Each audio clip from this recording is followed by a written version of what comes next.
Hi everyone, my name is Aarti. My YouTube channel name is Physics with Aarti. In this channel I teach you physics which related to class 9, 10, 11, 12, BSc and MSc. Again जिसने से पहले से मेरे channel में physics से related video देखी है उसे पता है कि मेरी क्लास 9 का chapter forces and laws of motion चल रहा है, जिसमें से कि मैंने आपसे कहा था कि मैं नेक्स्ट वीडियो में टॉपिक शुरू कराऊंगी. So without any wasting of time let's begin start.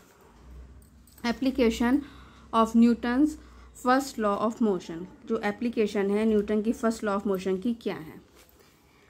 What is the Newton first law, इससे रिलेटेड वीडियो चैनल अपलोड कर चुकी हूँ, जिसे नहीं जाकर देखी वो जाकर देख सकते हैं.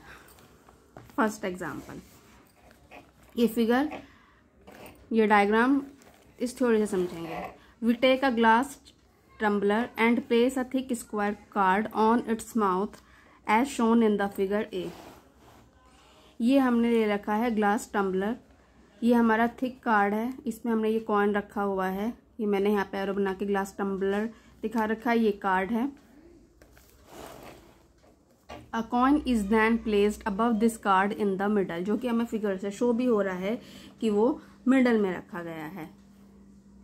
Let us flick the card hard with our finger. अब फ्लिक मतलब होता है हिंदी में झटका देना, मतलब अब हम जो इसमें कॉइन रखा हुआ है उसे हम फ्लिक करेंगे, थोड़ा सा खिसकाएंगे. On flicking the card moves away but the coin drops into the glass tumbler. Flicking करने पे क्या होता है कि जो कार्ड होता है वो तो मूव्स अवे, मतलब मूव्स हो जाता है, मूव्स अवे हो जाता है, लेकिन जो कॉइन होता है वो ग्लास टम्बलर मतलब ग्लास में गिर जाता है, जैसा कि आपको फिगर से दिखा रहा है. यहाँ पे हमने इस पर फोर्स लगाया, force act on the card only. जब हमने फोर्स सिर्फ कार्ड पे लगाया तो कार्ड मूव अवे हो गया और जो कॉइन था वो गिर गया इसमें ग्लास में, जो कि आपको फिगर बी से शो हो रहा है. We will now explain how it's happen. अब हम आपको एक्सप्लेन करते हैं कि ये क्यों हो रहा है. Initially both the card and the coin are in the state of rest. Initially जो कार्ड और कॉइन होते हैं वो स्टेट ऑफ रेस्ट में होते हैं, जैसा कि आपको फिगर से ऐसे दिख भी रहा है. Now when we hit the card with our finger, जब हम अपने फिंगर से कार्ड को हिट करते हैं तो a force act on the card, force card पर लगता है and change it state of rest, और उसकी जो रेस्ट की जो स्टेट है उसे चेंज करता है to that of motion, motion में. ड्यू टू दिस, इस कारण से the card moves away from the mouth of the glass tumbler. इस रीजन से जो कार्ड मूव्ड अवे हो जाता है from the mouth of the glass tumbler, जो कि आपको फिगर में दिख भी रहा है, फिगर बी में. Card move away. The force of our flick however does not act on the coin, so the coin continue to be in its state of rest due to its inertia. जो हमारा force है of our flick, जो हमने अपने hand से लगाया था, उसे खिसकाया था, मतलब हिंदी में कहते हैं खिसका, इंग्लिश में कहते हैं फ्लिक, वो कॉइन पे नहीं लगता है. इसलिए जो कॉइन होता है वो अपनी स्टेट ऑफ रेस्ट में कंटिन्यू रहता है ड्यू टू इट्स इनर्शिया, उसके इनर्शिया के कारण. इनर्शिया क्या होता है, इसे क्या कहते हैं, इससे वीडियो चैनल में अपलोड कर चुकी हूँ, जिसे नहीं जाकर देखी वो जाकर देख सकते हैं. एंड व्हेन द कार्ड, जब कार्ड ऑन विच, फिर मैंने ब्रैकेट लिख रखा है, on which the coin had been place, जिस पर कॉइन रखा जाता है, मूव्ड अवे, वो मूव्ड अवे हो जाता है, जो कि मैंने आपको भी फिगर से दिखाया, फिगर बी से जो मैंने आपको दिखाया. The coin fall into the glass, जो कॉइल होता है वो ग्लास में गिर जाता है, ग्लास टम्बलर में, because it prefers to maintain it state of rest due to it inertia. Coin glass tumbler मतलब कांच के ग्लास में क्यों गिर जाता है, क्योंकि वो प्रिफर करता है अपनी स्टेट ऑफ रेस्ट, और स्टेट ऑफ रेस्ट क्यों, ड्यू टू इट्स इनर्शिया.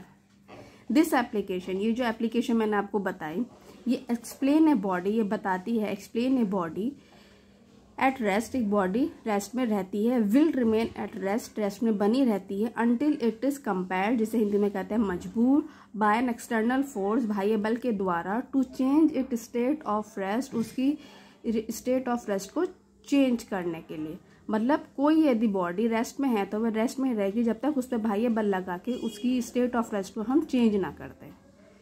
ये कौन सा लॉ का एक्सप्लेनेशन है, ये न्यूटन का फर्स्ट लॉ का एक्सप्लेनेशन है. न्यूटन का फर्स्ट लॉ क्या कहता है, जब यदि कोई बॉडी रेस्ट में है तो रेस्ट में ही रहेगी, और यदि मूव में है तो मोशन में ही रहेगी.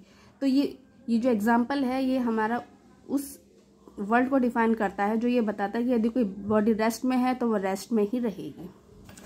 सेकंड है while travelling in a motor car, जब हम मोटर कार में ट्रैवलिंग करते हैं we tend to remain at rest, हम रेस्ट में ही रहते हैं with respect to the seat until the driver apply a braking force to stop the motor car.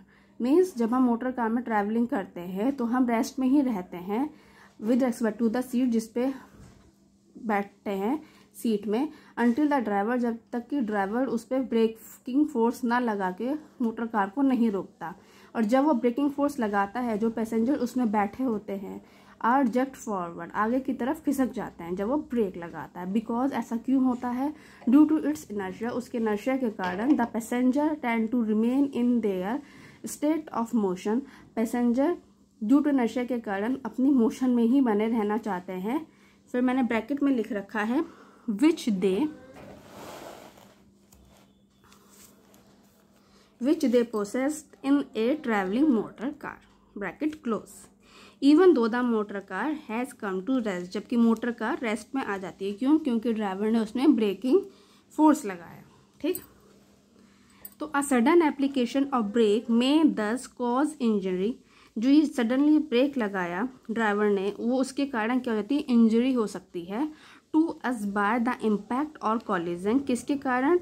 Collision के कारण, टकराने के कारण, with the panel in front, जो कि सामने की तरफ पैनल लगे होते हैं।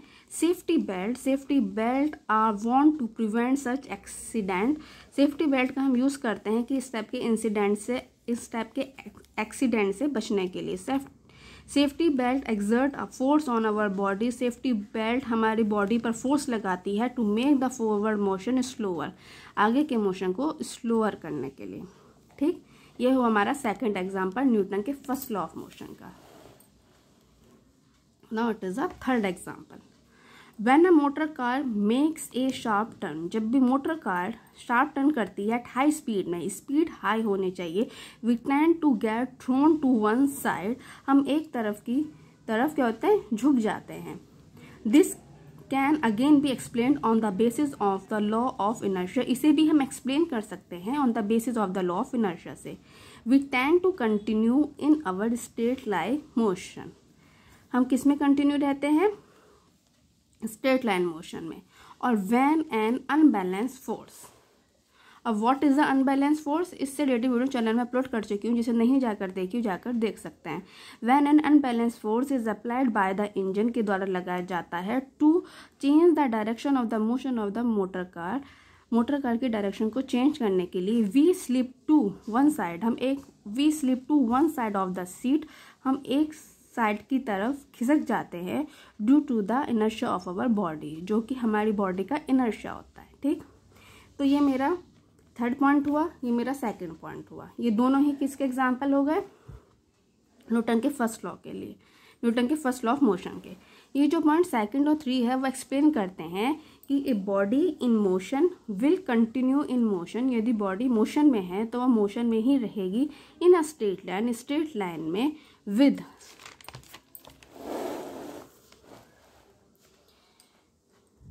यूनिफॉर्म स्पीड, एक यूनिफॉर्म स्पीड से, अनलेस, जब तक कि it is compared by an external force, जब तक कि उससे बाह्य बल लगाकर to change it state of uniform motion, जब तक उस पर बाह्य बल लगाकर उसकी स्टेट ऑफ यूनिफॉर्म मोशन को चेंज ना किया जाए। ठीक, तो यहाँ हमने न्यूटन के तीनों एग्जाम्पल पढ़ लिए। पहला कॉइन का, जो ये बताता है कि यदि बॉडी कंटिन्यू रेस्ट में है तो वो रेस्ट में ही रहेगी जब तक कि बाह्य बल लगाकर उसकी स्टेट ऑफ रेस्ट को चेंज ना किया जाए।